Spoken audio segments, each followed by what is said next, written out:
to prove a point. Number one, here to prove a point. Number one.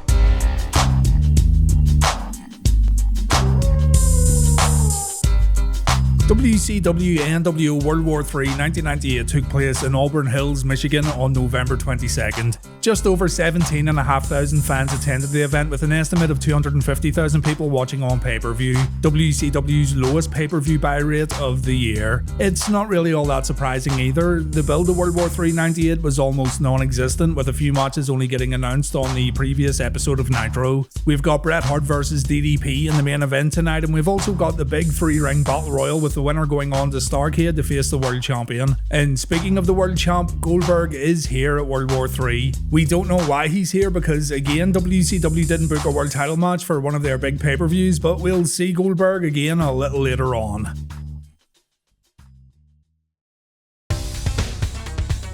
We go back in time for our opening match. It's Glacier versus Wrath. This time Wrath's a babyface though and Glacier's the heel. Wrath's been on a win streak himself over these past few months, so going into this one you already feel like you know the outcome. Anyway, blood runs cold again in WCW. The fans boo Glacier before the action begins and they cheer when Wrath throws frosty balls out of the ring. A Glacier sucks chant then begins before Sub-Zero gets back inside the ropes and he thinks he's doing well after drop kicking the big man, but Wrath no-sells it and Glacier takes a chop.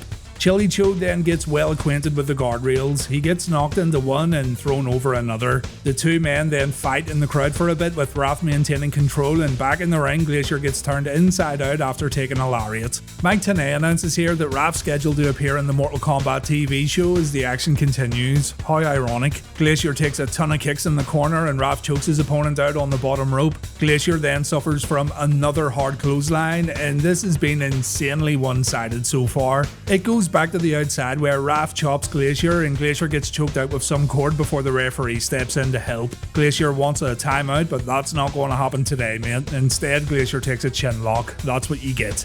Glacier does get a break when Wrath misses a splash. He tries a cryonic kick, but he doesn't get all of it. So he goes for his new move, the ice pick. But Wrath blocks it and the match ends with a meltdown. A predictable match, but still pretty fun. It's kind of funny how Wrath ended up the most popular wrestler after all the blood runs cold stuff wrapped up, but that's pro wrestling for you. Up next we have a battle between nWo factions as Stevie Ray of the Black and White takes on Konnan of the Wolfpack. No doubt the outcome will be inconsequential because this Wolfpack vs Hollywood feud hasn't moved forward at all since it began. I know I'm sounding negative here, but it's true. Wolfpack vs Hollywood matches are now filler matches. Vincent accompanies Stevie down to the ring whereas K-Dog goes it alone. Stevie takes the advantage in the early going as he backs Konnan into the corner and he goes to work with clubs and kicks, but Konnan counters a corner charge and he connects with his rolling lariat. The crowd are really behind K-Dog in this one, so of course he has to stop that momentum in its tracks by applying a seated abdominal stretch. The two make it to their feet and Stevie takes control with another shot across the back before attempting a sidekick which misses by a mile, but Konnan still goes down. Stevie then gets a 2 count following a pretty ropey looking clothesline. Konnan gets thrown to the outside and Stevie distracts the referee while Vincent goes on the attack. Imagine just for a moment getting beat up by Virgil. You may as well just hang up the boots now, K-Dog, it's over.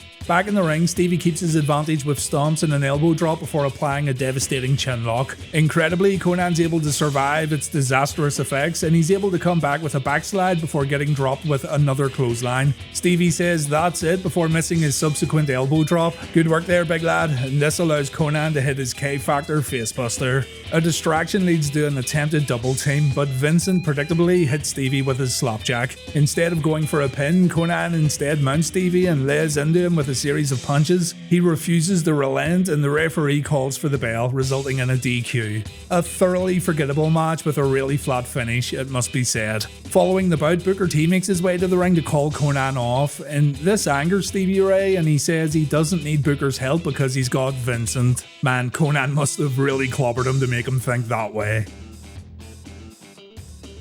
Tag team action next as the team of Ernest Miller and Sonny Onoo take on Saturn and Kaz Hayashi. Sonny Onoo's announced as having an undefeated 3-0 record as he makes his way to the ring, one of which was a win over Kaz Hayashi on WCW Saturday Night. Miller says he'll give Hayashi 5 seconds to leave the ring. Kaz accepts this gracious offer by tagging in Saturn, who lays into Miller with a few right hands, which ironically makes the Cat leave the ring after approximately 5 seconds. Kaz comes back in and points to Sonny, but this Cat is very protective of his master and he performs a body slam on Hayashi. He hits a second body slam before tagging in Onoo, who hits a few admittedly quite stiff looking kicks to his former protege, but Kaz is made of stern stuff and they have no effect on him. Sonny offers his countryman some cash, but Kaz politely rejects this offer by batting the money away. Honestly, this has been quite painful to watch thus far, gotta admit. Saturn looks to inject some life into proceedings with a beautiful head and arm suplex and a spinning back elbow. A leg sweep by the Cat takes down Saturn as Heenan ponders whether that money in the ring is American or Japanese.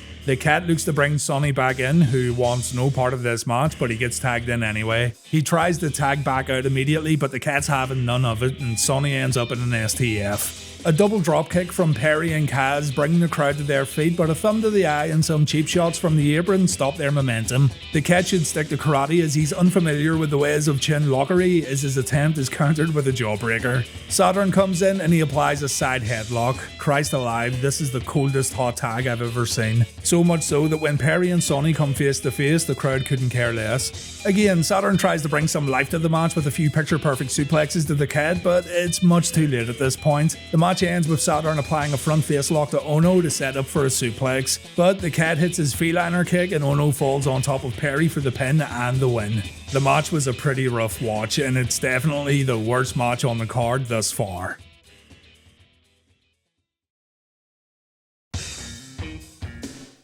Juventud Guerrera defends his cruiserweight title against Billy Kidman next, and Juvi's joined the Latino World Order. Mean Gene can't believe it. Squeaky clean Juventud Guerrera is now a bad guy, and Eddie shows up to explain that Juvi's seen the light. Rey Mysterio, meanwhile, isn't happy at all about this. Rey could have been competing for the cruiserweight belt tonight, and it looks like Eddie stopped that from happening in order to protect Juvi. So Rey says he's gonna do something about this. This is a match we've seen many times, but we've now got a heel Juventud Guerrera. Kidman's first to go down after a shoulder block, and he goes down again after this famouser right here from Juvi. Guerrera hits his head scissor takedown, Kidman instantly replies with a sit-out spinebuster. Kidman then delivers his leg drop from the apron, and Guerrera hits a spinebuster of his own. There's quite a lot of impact when Kidman delivers a clothesline to the champ, and when Guerrera tries to reply with a top rope attack, he ends up taking a dropkick. Juvi then gets dumped out of the ring, and Billy delivers a plancha. We then see a pretty risky diving hurricane runner from Juvi while Kidman was standing on the apron, and this stuns Kidman enough that Juvi's able to throw him back in the ring, and the challenger takes a brainbuster. Guerrera then performs a springboard dropkick that sends Billy out of the ring, and Juvi keeps the pressure on with a springboard splash to the outside and a leg drop from the apron back into the ring. The match then gets a bit more interesting when the competitors start utilising the other two rings. Unfortunately, it doesn't start well with a botchy dropkick from Juvi, but Kidman has more luck when performing a head scissor takedown from one ring to another. Billy then lines up another ring-to-ring move as Juvi recuperates, and Billy's able to step from one set of ropes to another for a crossbody attack. And then Kidman gets backdropped over one set of ropes and he ends up draped over another set of ropes. Juvi then performs a top rope Hurricane Rana. Guerrera hits the Juvi driver, but he can't follow up with a cover. He ends up going to the top and he misses the 450. Juvi then counters a pop-up powerbomb with a pinning Hurricane Rana, and when Kidman kicks out at 2, Guerrera forgets himself and he slaps Charles Robinson. I think this was a heat of the moment thing because Charlie looks pissed, but the match continues on with Kidman hitting a facebuster. Juvi then takes a wheelbarrow suplex. Kidman goes up for the shooting star, but Guerrera stops him from performing his finisher. And the match ends when Guerrera goes for a top rope Hurricane Rana, but Rey Mysterio shows up to make sure Kidman doesn't go anywhere. Rey holds on to Kidman, Juvi crashes to the mat, and Kidman hits the shooting star press. Kidman wins the Cruiserweight title after losing it just 6 days ago, and here comes the LWO to tear Rey Mysterio a new one. Eddie's mad. He tells Rey to make a choice. He's either in or out. Rey didn't want to be part of the LWO anyway, so he throws his shirt at Eddie, and Eddie tells his group to attack. Rey gets out of harm's way, and that's how it ends. You can't go wrong with Juventud Guerrera versus Billy Kidman. I enjoy their matches a lot, but I also think it's starting to get a little bit repetitive. There's many more talented cruiserweights who could work with Kidman, and it's time for a few of those guys to get their chance. Alright, it's time for the bait and switch portion of World War III. 2 advertised matches that don't happen, and it's 2 featured matches to boot. Scott Steiner and Buff Bagwell versus Rick Steiner and Judy Bagwell, and also Scott Hall versus Kevin Nash. Judy was put in hospital, so the match gets changed to Scott Steiner versus Rick Steiner. That would have been fine, and actually it would have been even better than the original plan. But that match also doesn't happen. Well, it's very inconclusive, put it that way. Scott and Buff come to the ring with their dodgy nWo referee, but when Rick's music plays, he doesn't make his entrance. He got jumped by nWo Hollywood backstage. The Giant ends up bringing Rick down to the ring. He gets thrown inside the ropes, and both Scott and Buff beat Rick up for a bit before Bagwell decides Scott can handle this all on his own. Rick fights back, but he's not at 100%. It doesn't take long for Scott to hit a low blow, and Buff continues to interfere on the outside. It's absolutely insane that WCW didn't book Rick vs Scott one-on-one with no bullshit, and it's even more insane they decided to keep producing these unfair and one-sided showdowns between the Steiners. I know that's how the nWo operated, but still, just one match would have been good enough without all the nonsense. When Rick gets put in the recliner, Bill Goldberg shows up. Scott flips him off before going back to Rick, and I gotta say, the crowd reaction to Steiner and Goldberg going at it is absolutely brilliant. Scott also takes a great looking spear before getting set up for the jackhammer, but Bagwell hits Goldberg with a chair. Goldberg no-sells it, so Slick Johnson jumps on Billy Boy's back, and he instantly regrets that decision. The world champ sends the referee from one ring to another, and that's how the match ends. Again, to give credit where it's due, the crowd came alive when Goldberg showed up and the spear looked really good. Scott Hall then came out for his match against Kevin Nash, and he's brought the black and white with him. Eric Bischoff then makes his way down to the ring, and remember, Scott Hall attacked Eric this past week on Nitro. Scott questioned where Eric's head was at on Monday, and Eric said that Hall should be the last guy to ask anyone where their head's currently at. And it all broke down with Hall attacking Eric and Hulk Hogan attacking Scott. Big Kev surprisingly ran down for the save. So Bischoff gets in the ring at World War III and he says it's survey time. Survey says get him.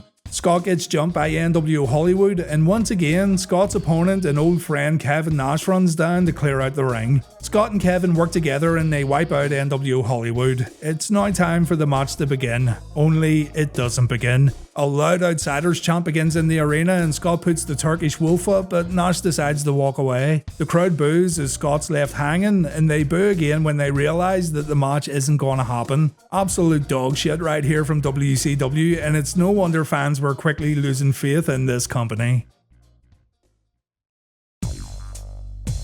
The television titles on the line as champion Chris Jericho defends his gold against Bobby Duncum Jr. Not bad going for old Bobby, from debuting on the previous Nitro to a TV title match on pay-per-view 6 days later. As for Chris, well, Chris wanted a Goldberg match to happen on pay-per-view, and of course that didn't happen, so Bobby Duncum Jr. is a compromise, I guess. These two do have some previous, as Bobby defeated Jericho in that debut match on Nitro via countout, and then on the Go Home Thunder, the TV champ got hog-tied. So let's see if the cowboy can become a cowman here at World War III. Jericho makes his way to the ring, flanked by his security guard Ralphus, a fine specimen, I think we can all agree. The big Texan shows off his power advantage early on by shoving Jericho, and Chris retreats to the outside to the loving arms of Ralphus. Back in the ring, Jericho looks to gain some retribution for this past Thursday by tying up the legs of Duncum Jr. before transitioning into a surfboard stretch.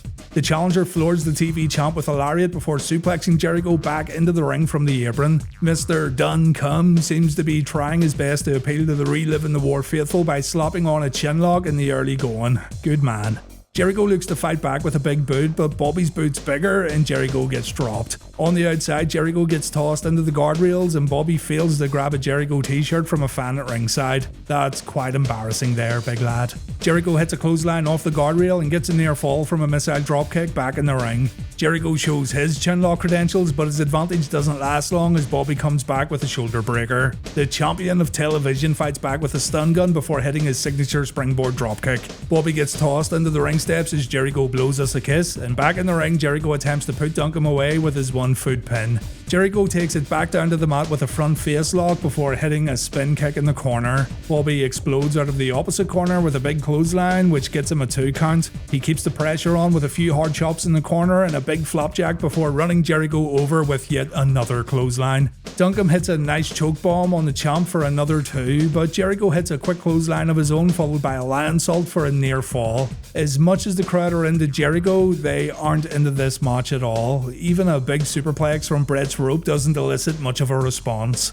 Jericho looks to end it with a lion tamer, but Bobby fights him off and he connects with, a Vader bomb elbow drop? I don't know, but either way, it only gets a 2. Ralphus grabs Bobby's foot, and this causes the challenger to become distracted by Jericho's bodyguard. But then again, aren't we all distracted by Ralphus? Jericho takes the opportunity to hit Bobby with the TV title, and Chris Jericho successfully defends his gold at World War III. Again, another bout where the crowd really didn't make a lot of noise, but a lot of that could be contributed to the lack of chemistry that these two had in the ring. Jericho tried his best to get something out of the fans and get a reaction, but the fans seemed pretty difficult to please. You can't really blame them either though after everything else that's already happened at this show.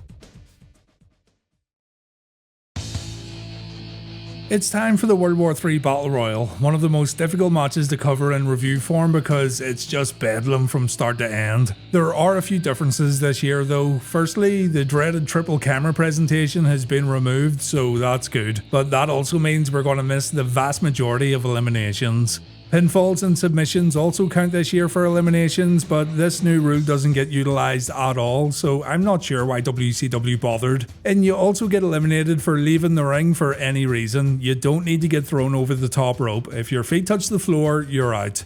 Alex Wright's the first man to walk down the aisle, and hopefully he'll also be the last to walk back up the aisle. We've got Chavo Guerrero, Chris Benoit, Saturn, the Booty Man, Disco Inferno's here, members of the Latino World Order including the Great El Dandy, 1996 World War winner The Giant, an absolutely shattered Chris Jericho, Booker T, Big Papa Pump, last year's winner Scott Hall, Big Steve McMichaels in World War III, we've got Lex Luger, Konnan and Kevin Nash of the Wolfpack, my boy and your boy Tokyo Magnum, and we've got loads more that I can't be bothered mentioning. Conspicuous by his absence though is Hulk Hogan. Remember, Hogan was a surprise entrant last year, but he's not involved in this one at all. The competitors get in the ring, the final 20 men will get in the centre ring for the final moments of the match, so let's check out some highlights before then. First man out is Norman Smiley, followed by Super Colo. Nash eliminated both men. We've got this handy little counter down here that tells us how many men are left, but what are the chances of WCW getting this right? Nash then eliminates Lodi, Liz Mark Jr. and Scott Putski, Big Kev's cleaning house. He then eliminates Kenny Chaos and Silver King, Van Hammer takes out Mike Enos, and Nash eliminates Hammer. Kevin Nash has pretty much cleared out ring number 3 all on his own, and now he's waiting until there's 20 men left. We've got no idea who got eliminated from the other rings, but Alex Wright's still in ring number 1, so it's all good. In ring 2, Scott Hall dumps Psychosis out with a fallaway slam, and ring 2 definitely has the most guys left. Nash, meanwhile, standing all alone waiting to get involved again. Konnan and Kaz Hayashi get eliminated at the same time. There's a group effort to eliminate Alex Wright, but Das Wunderkind stays in it. Horace and the Disciple eliminate themselves at the same time, and the Giant tries to eliminate Alex Wright, but no, that's not how you beat the Big Brat first. A group effort to eliminate the Giant completely fails, and the guys aren't sure what to do next. So they just fight among each other as Billy Silverman has this look on his face as if to say, I have no idea what's going on or what day it is, please send help. Ring number 2 still looks a little busy, but there's not a lot of action going on. I'd like to say everyone's strategizing and waiting for the next 5 guys to get eliminated, but I think that's given too much credit too. Rey Mysterio gets eliminated, and that brings us down to 20. The remaining men get in the center ring, and immediately Saturn and the Cat get eliminated when they begin brawling and they fall out of the ring. Chavo Guerrero and Alex Wright are next to go out of the ring, a crying shame that is. And then Eddie and Disco get sent out before the Giant press slams Kidman over the top rope. The crowd goes nuts when the Giant and Kevin Nash begin fighting. We have Horseman, Wolfpack, Hollywood and WCW guys left in the ring. Scott Hall and Kevin Nash try to work together to eliminate the Giant, but the big man has a lot left in the tank.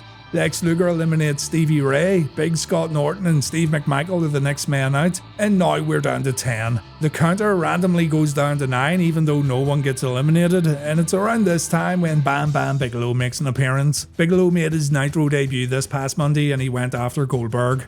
The Beast from the East gets in the ring and everyone fights together to get Bam Bam out. Security run down, Goldberg runs down, we get another wild brawl between Billy Boy and Bam Bam just like Nitro this past week, and the Battle Royal stops for a moment. When it starts back up, we lose Scott Steiner and Wrath. Bam Bam Bigelow gets dragged out by security as Booker T gets eliminated. So we've got 2 members of the Horsemen, 3 Wolfpack guys, the Giant representing nWo Hollywood, and Scott Hall. K-Dog's the next man who gets eliminated. The guys then work together to get the Giant out. The Wolfpack stand by as the Horsemen go after Scott Hall, but eventually Nash and Lex eliminate Benoit while Hall takes care of Malenko. The final 3 then, 2 Wolfpack guys versus Scott Hall. Nash and Lex decide it's every man for themselves, so all 3 go at it with friendships getting thrown out the window for just a few moments. We think Lex is about to win it after hitting the Outsiders with forearm shots, but when Lex tries to throw Scott out, Nash hits a big boot, and both Lex and Scott fall out of the ring.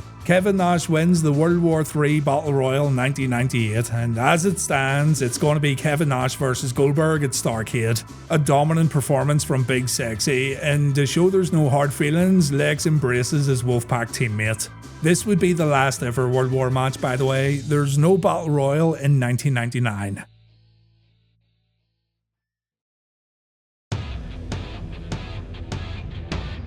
Bret Hart's been on a mission recently to put everyone on the injured list. He's been destroying guys on Nitro and living up to his Hitman nickname. One of those guys he injured was Diamond Dallas Page. The injury happened after DDP beat Bret for the US title, and tonight the Hitman wants to win it back. I know it goes against the grain and it goes against absolutely everything you've heard about Bret in WCW, but I've enjoyed his work over these past few months, and this violent version of the Hitman has been a lot of fun to watch. He's taken out guys like Benoit, Lex, Nash, DDP, Konnan and Sting, but now he has to face one of those men in the middle of the ring on pay-per-view. It starts with DDP taking Bret out while the Hitman was standing on the outside. Bret gets thrown into the guardrails, he gets thrown into the ring steps. When it gets back in the ring, Bret gets floored after a few right hands, and Dallas sends Bret out of the ring again. Hart wants to walk away from the match, and Page stays on the challenger on the outside, but a neck snap across the top rope gives Bret the break he's looking for. DDP takes a headbutt followed by a chokehold in the corner. Dallas then takes a DDT, but he kicks out at 2. He then counters a suplex with a small package, but Bret gets up and the challenger goes right back on offense. We get some main event chinlock action next as the commentators talk about how hard it is to beat Bret in a typical one-on-one match, but Page has done it before and he's got every chance of doing it again. Dallas gets up and he hits a swinging neckbreaker before trying a diamond cutter, but Hart gets out of the ring and DDP will have to try again. Another brawl on the outside sees Bret come out on top this time. In the ring, Bret hits an inverted atomic drop followed by a clothesline. Hart then stands on the champ's neck before delivering a Russian leg sweep, and Bret then uncharacteristically goes for a tombstone, but Dallas counters with a tombstone of his own.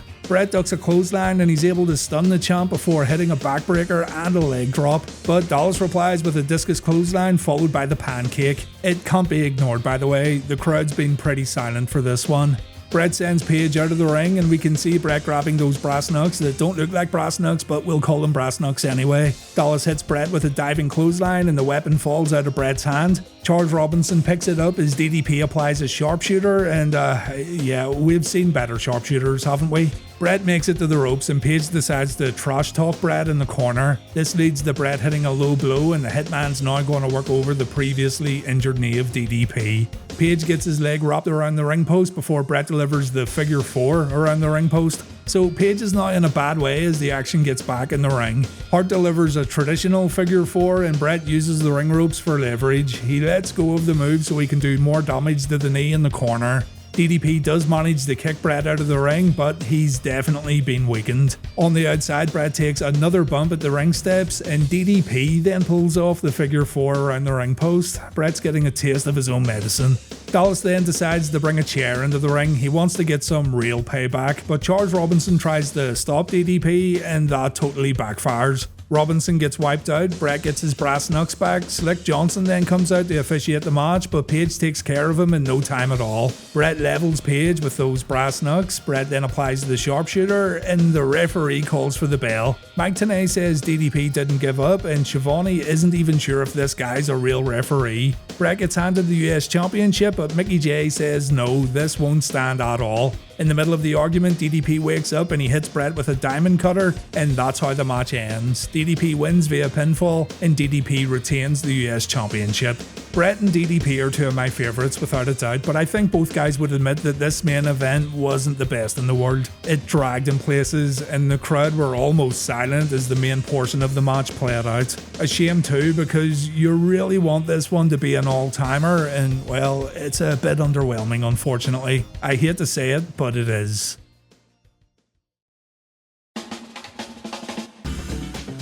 World War III is another rough 1998 pay-per-view from WCW. Since around Road Wild, WCW's big shows haven't been great, and it's frustrating to see too because they've got an absolutely stacked roster. This show, you just can't recommend it. It's hard to recommend a show with one great match, Hoovy vs Kidman, while every other match falls into the decent or below average category. WCW failing to deliver Hall vs Nash is pretty unforgivable, and the Steiners confrontation was also not what fans wanted to see, so it's another bad month for WCW. Survivor Series 1998 completely destroys World War III, and you gotta think about it as a paying customer. Imagine you skip Survivor Series in favour of this right here, you'd feel completely ripped off. Let's see if Starrcade 98's any better though. We now know who's going to face the champ in the main event, so maybe WCW can turn it around in December? We'll see. Thanks for watching as always guys, and please take care.